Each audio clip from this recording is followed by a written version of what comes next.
I think when you become an entrepreneur, you realize that building a business is one of the most intense personal and spiritual journeys you can take because on one side, every fear, every challenge is showing you your limiting beliefs. But on the other side, the journey is surprising and showing you how much you can grow, how much you're actually capable of. And over the years of building my business, I found wisdom in places that were not necessarily business related. And today I want to talk about 5 books that are not necessarily business books, but actually hold deep wisdom that you can implement in your business. These are practical tips that help me change the way I was seeing things, the way I was thinking, the way I was creating, and the way I was expanding. So I want to give you the extract of these 5 books. And then if you feel called to read them, I really encourage you to do so. But we're going to at least see what are the key concepts that you can then implement in your business as of today. So welcome back to Women Think Bigger. This is a space where we talk about business, but from a more holistic approach. We talk about alignment, we talk about mindset, we talk about energy work. So if these are topics that you're interested, don't forget to subscribe for more content. And let's start with those 5 books that can really help you today. So the first book is called Hello Fears by Michelle Poller. This is actually one of the first books I read when I started building my business, and it still resonates a lot today. Michelle is from Venezuela and she's currently living in the US. So I personally relate a lot to her story because I'm French Mexican. And I think she has built a total empire, like a huge community as well in the US. And I think she really taught me how to change my relationship with fear. Michelle became known for an experiment that was called 100 Days Without Fear, which was actually 100 days facing a different fear every day. And if you're interested in learning more about this experiment, I'm going to link the video where she just sums up this 100 days in this video. And I also encourage you to read her book.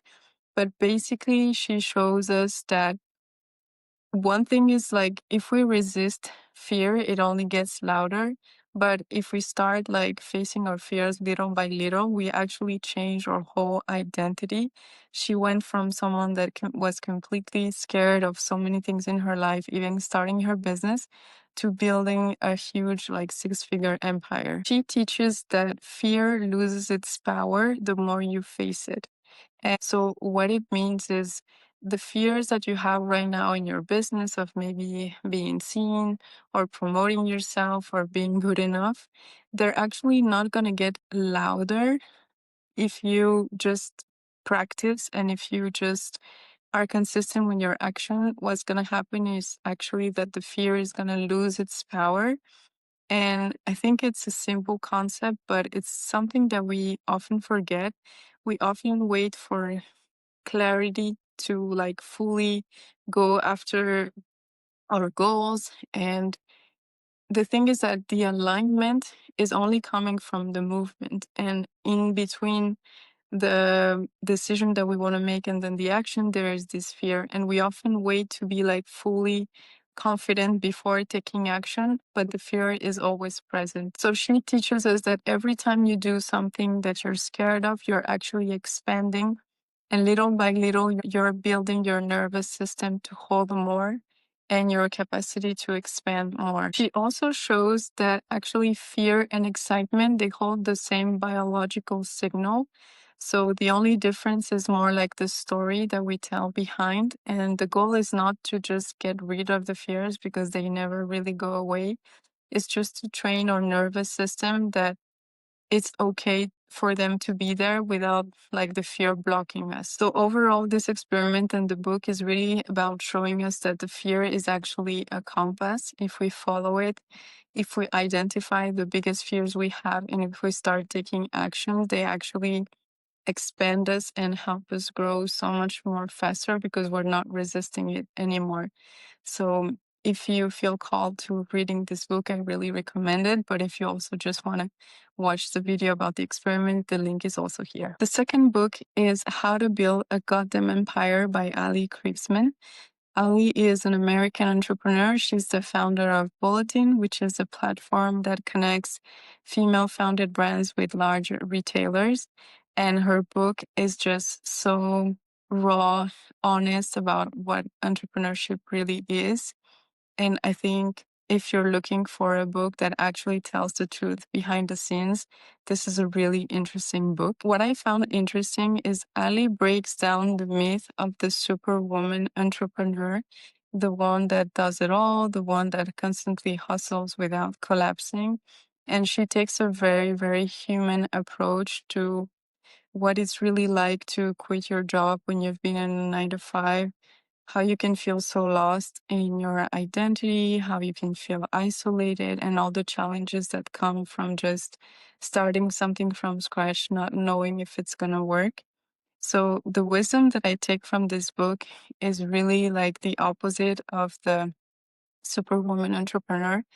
It's actually, she teaches that building an empire is more about becoming someone that can hold success without collapsing internally.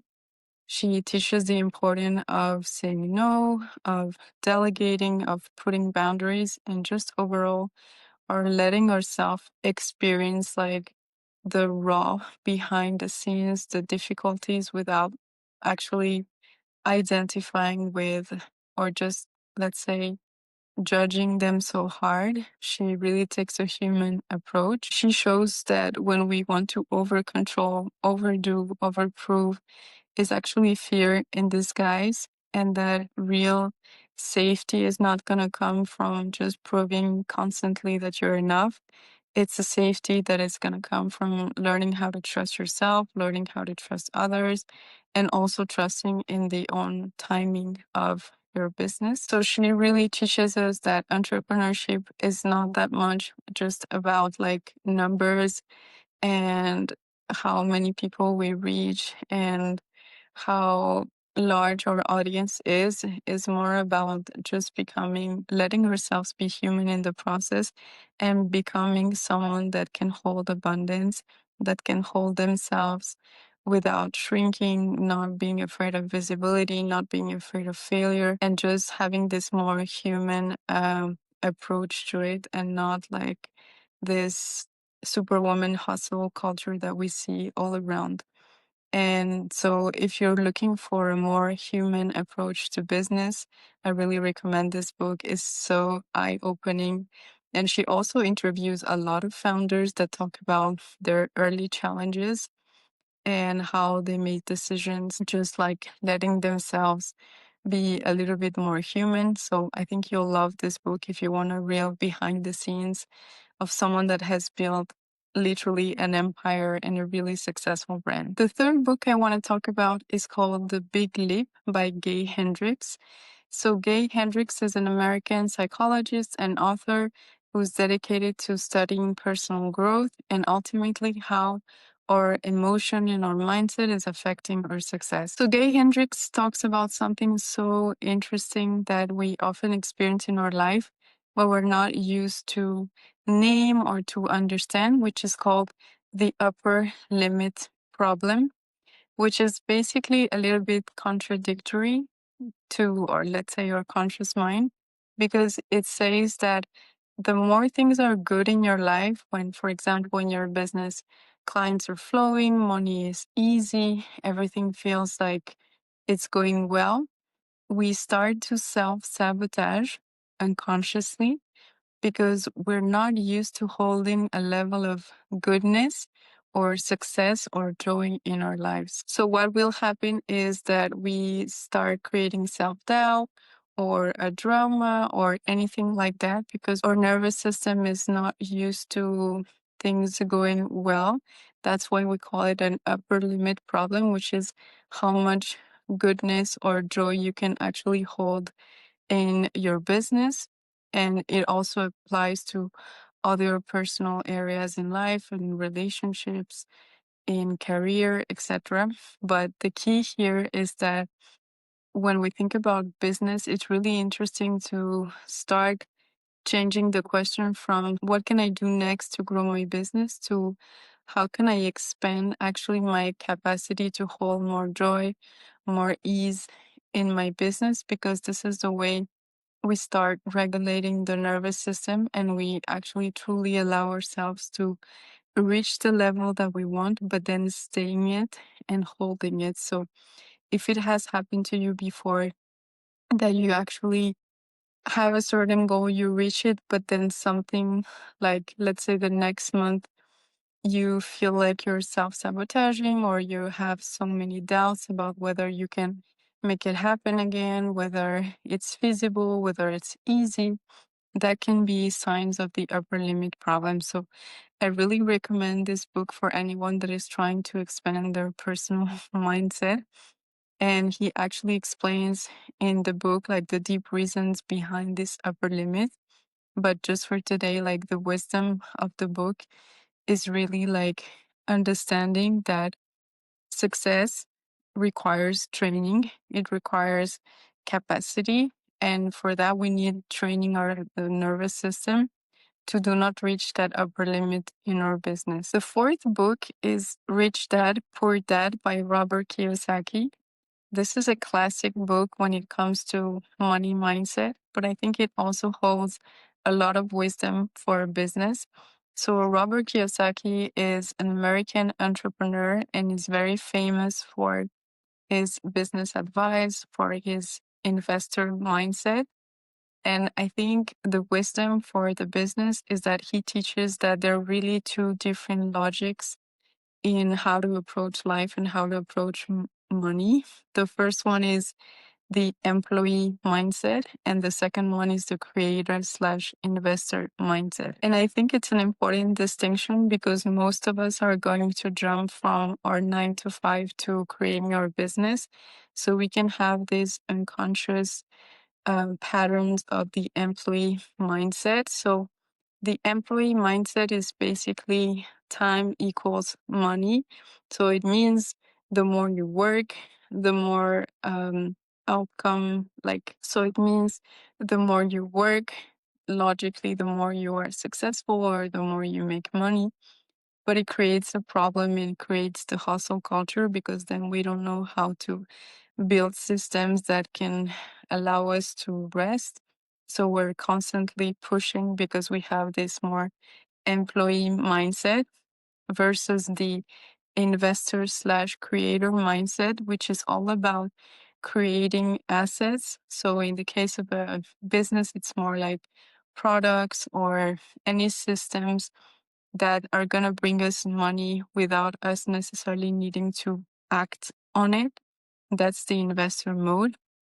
And I think it's so interesting because in business, we tend to overwork as business owners because we are like, let's say, carrying the whole business and executing sometimes the whole strategy.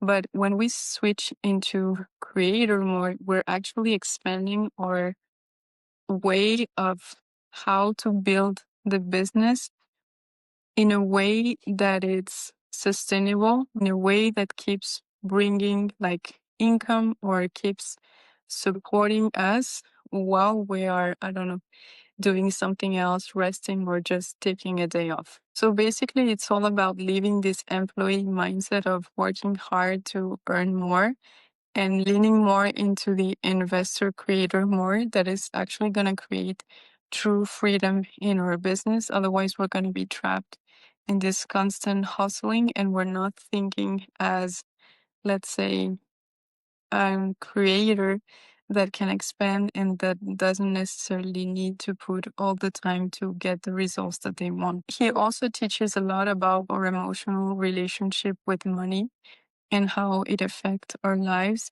So, for example, if we're afraid to spend, if we're afraid to lose money, it can just reveal that we are not really fully trusting ourselves.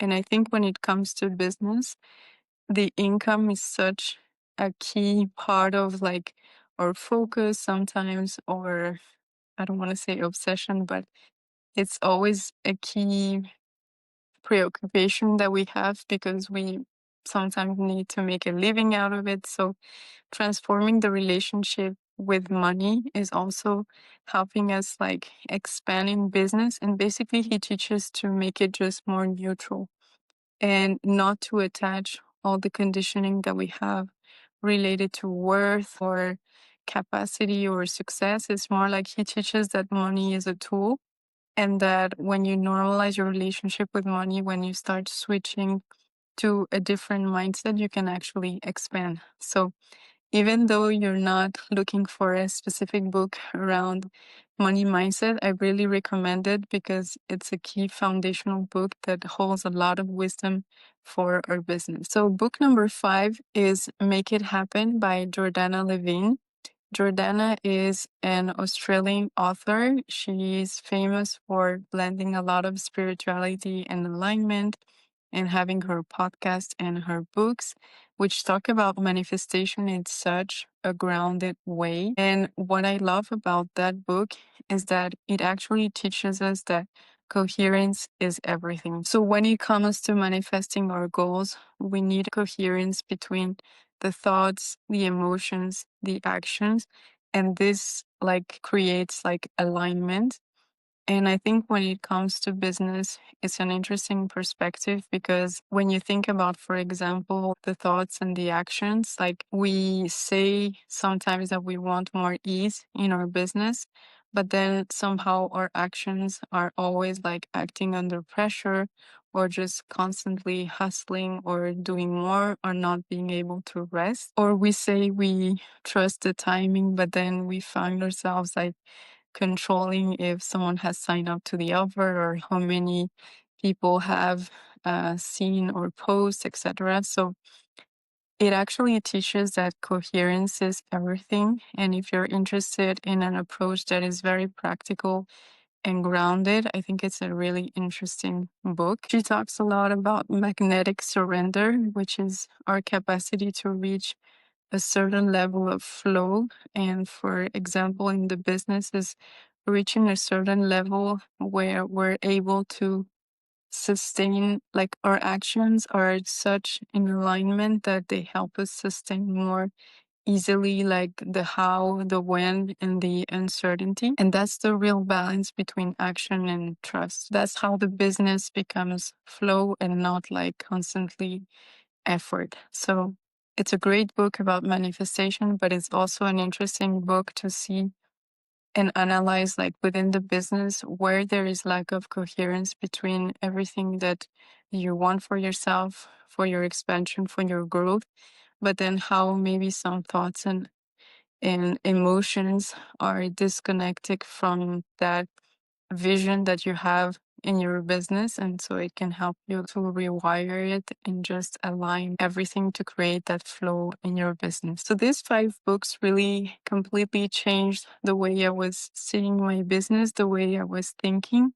And they just taught me that every emotion that we have, whether it's fear, success, and joy, it's just always a mirror to our inner world, like what we experience like outside in our business. It's always a mirror of our internal world. So I think it's really interesting to understand all those patterns and how they can affect the business. It's more about seeing how those patterns can hold us back in business and how we can release them. So ultimately, it's all about remembering who you are beneath all these layers of conditionings of fear. It's all about remembering what you're capable of. So I hope you enjoyed those 5 books. I'll link them below if you're interested to read them. I really highly recommend it. And let me know in the comments which is the book that is calling to you the most. Let me know if you already read some of them and how did you implement it in your business.